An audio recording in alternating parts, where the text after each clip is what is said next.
Hi everybody, welcome back to the Crochet Nurse channel. Today what we're going to do is a quick video to announce the semi-finalist winner for the Christmas in July Fairies contest. So that's what we're going to kind of jump in and do pretty quickly here. Just want to say FYI, this is the semi-finalist, not the final drawing.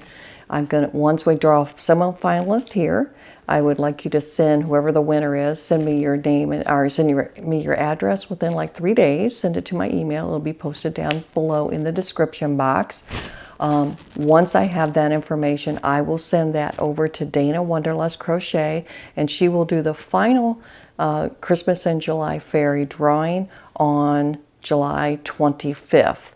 Okay, and I noticed if you go to CIJ, the Christmas in July 21, I noticed there's right around 100 to 105 channels, so that final winner will get 100 items from, one from every one of those channels.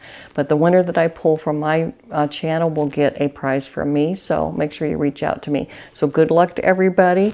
I got my bag, my pretty full bag, so thanks for all the comments below. And let's dive in and see what we get. Got one. Got over there. And like I've done in the past, I'm going to put it up on the screen and hopefully it'll be upright so you guys can see it first. You ready? Here we go. Is it upright? It is. And that is our semi-finalist, Denise Hoffman. Congratulations, Denise.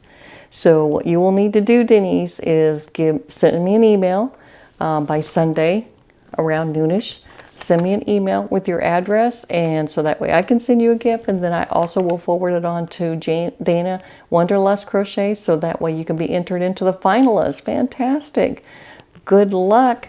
And guys, don't forget, hit the hashtag below on them, because I'm going to put it there again, so you can go to all of the other videos and check to see if you won on the other ones, okay? You can win more than one time, and your name will just keep going in. All right, guys, that's this winner.